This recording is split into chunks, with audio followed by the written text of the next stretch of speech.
Nggak pernah inget sama orang tua ketika pas masuk. Pernah makan sama garam sehari 2 kali, Bang.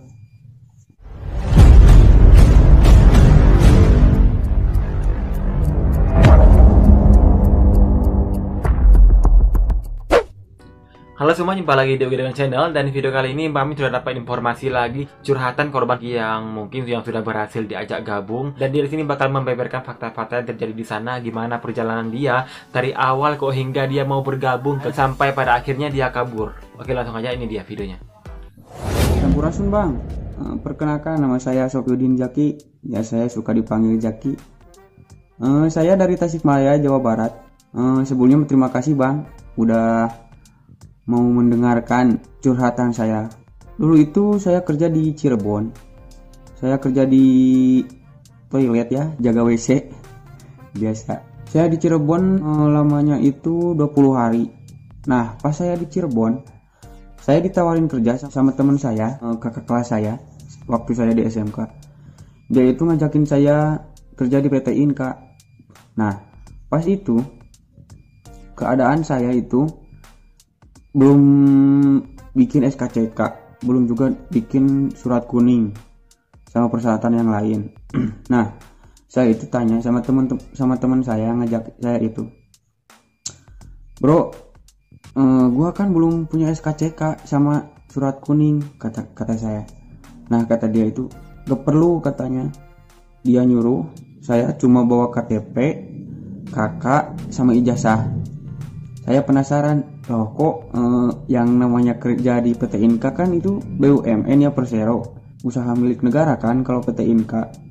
Nah, saya itu penasaran, kenapa sih di namanya yang kerja di PT, kan biasanya banyak persyaratan. Nah, sedangkan saya cuma bawa ijazah, KTP, sama kartu keluarga. Nah, saya juga gak banyak tanya, saya langsung pulang dari Cirebon. Sehari di rumah, besoknya langsung berangkat. Pas waktu itu saya langsung berangkat ke Madiun. Saya ke Madiun juga tidak bilang-bilang sama orang tua saya, Bang. Saya cuma punya uang 200.000, ongkos 150. Nah, makan, rokok, sama kopi itu sisanya 50.000 dari Tasik ke Madiun. Nah, saya dari Tasik ke Madiun itu kurang lebih 13 jam. Nah, di situ saya langsung ke terminal, berangkat ke Madiun. Nah, pas saya di Madiun di terminal, nyampe terminal, saya itu dijemput sama temennya saya. Nah, yang ngejemput saya itu pakai jas, celana hitam, pokoknya pakai dasi lah, pokoknya setelan kantoran lah. Nah, pas di situ saya dikasih nomor telepon teman saya. Saya telepon, "Mas, masih di mana? Ini saya mau OTW ke terminal," katanya. "Oh ya udah, saya pakai jaket kuning, bawa tas warna biru," kata saya.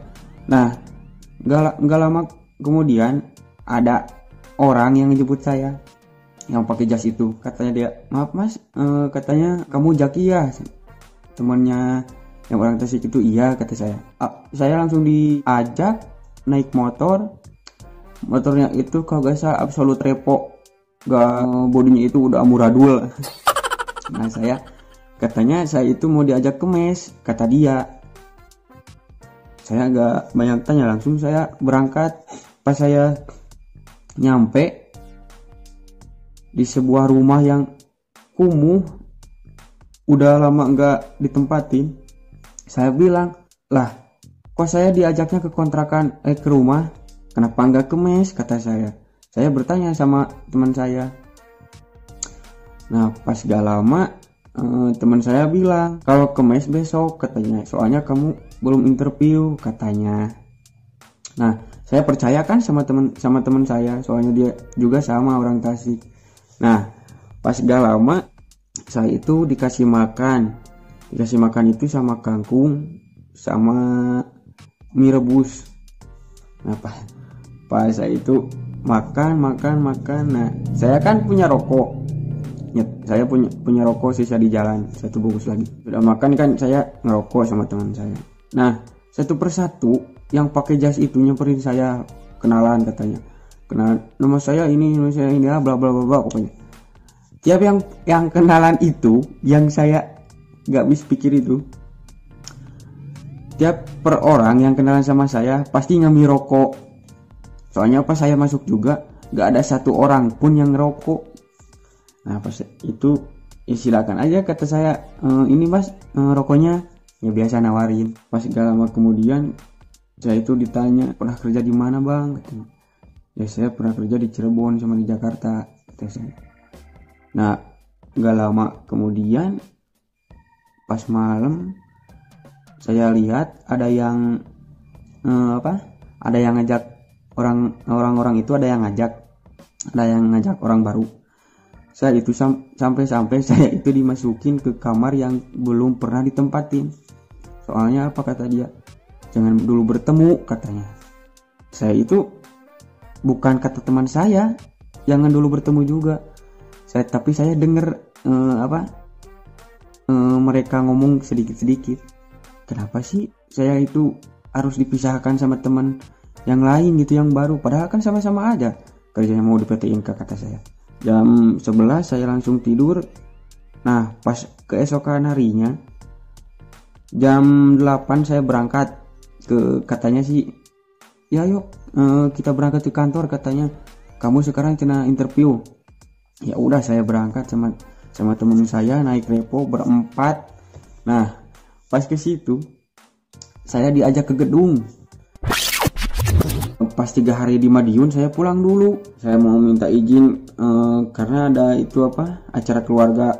Saya izin sama leadernya itu yang namanya Siloga Ade Darmawan itu. Saya izin juga susah banget, minta ampun. Saya ngeyel terus, mau pulang dulu kata saya. Nah terus saya itu dikasih izin. Nah pas dikasih izin saya pulang. 1 hari, kalau gak salah 1 hari di Tasik, udah terus ngecetan mulu yang namanya isi leader itu, ngechat terus, Jaki kapan kamu pulang lagi? Jaki mau pulang lagi enggak? Ya intinya ngechatnya itu gitu-gitu aja. Nah pas saya mau itu 2 hari di Tasik, saya langsung berangkat lagi ke Madiun. Nah selama saya di Madiun itu, yang namanya orang tua saya gak ingat bang. Gak pernah ingat sama orang tua ketika pas masuk presentasi ke gedung. Jaraknya itu kalau gak salah sekitar berapa ya, 15 kilo lebih lah. Jalan kaki, makan susah. Makannya itu sama kol, terus sama kangkung, ya pokoknya seadanya. Malah saya pernah makan sama garam sehari 2 kali bang. Saya pas itu prospek, saya ngajak teman saya orang Tasik, yang waktu itu dia langsung ACC, ngajak orang Bandung, terus ngajak orang Kalimantan, orang Papua. Nah yang ACC cuma orang Tasik doang, yang sisanya semuanya di Facebook caci maki saya, di IG caci maki saya. Yang orang Bandung, orang Kalimantan, orang Papua itu semuanya. Malah mereka itu katanya mau bawa polisi untuk gerebek di Madiun situ. Tiap harinya kalau di Madiun diam itu di rumah Pak, sambil briefing terus prospek orang-orang di Facebook. Saya di Madiun itu kurang lebih 4 bulan, yang nyatanya seminggu dapat 3 juta, sebulan dapat 10 juta, sebulan dapat 20 juta. Komisi pertama juga nggak dibayar-bayar.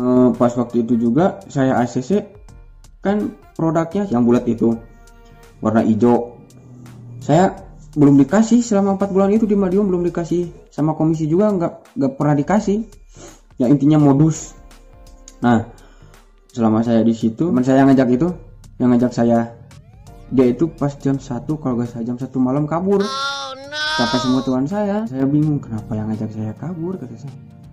Otomatis saya itu sama leadernya itu diomongin gini, Ki sekarang kamu fokus sama teman kamu yang baru, katanya. jangan sampai pulang, jangan sampai keluar katanya.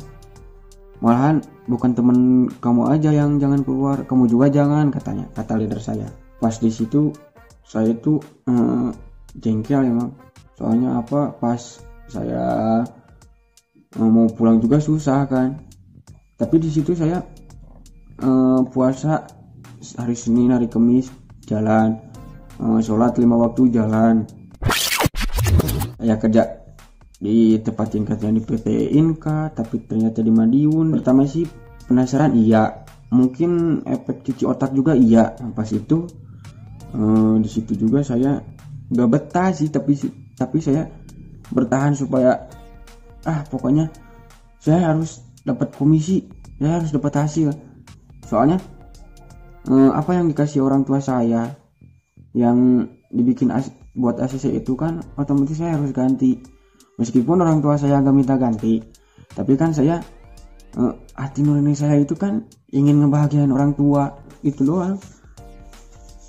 Nah, pas teman saya udah kabur, teman saya yang baru juga, dia itu kabur juga sama, tapi kaburnya itu dibantuin sama saya. Nah, tapi saya tidak kabur karena saya tetap pikiran saya optimis, mau sukses.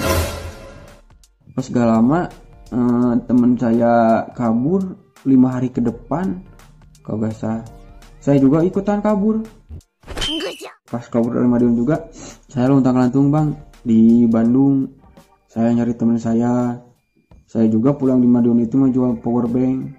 Alhamdulillah saya dapat uang 200.000 buat ongkos 50, sisanya buat ya kehidupan ke depan. Kan saya mau pulang ke rumah juga bingung kan, orang tua kan saya belum dikasih tahu kalau saya itu ketipu. Saya ke Bandung, ke Geribage, ke teman saya yang namanya Tony. Makasih Bang Tony. Saya di kosannya itu 2 minggu kalau gak salah. Nah, gimana guys pendapat kalian setelah menonton video ini? Semoga pengalaman Mas ini jadi pengalaman kita semua. Jangan sampai ada lagi yang tertipu, jangan sampai ada lagi yang jatuh ke lubang yang sama. Karena sampai sekarang mimpi ada dan masih merajalela. Oke, sampai jumpa di next video. Assalamualaikum. Bye-bye.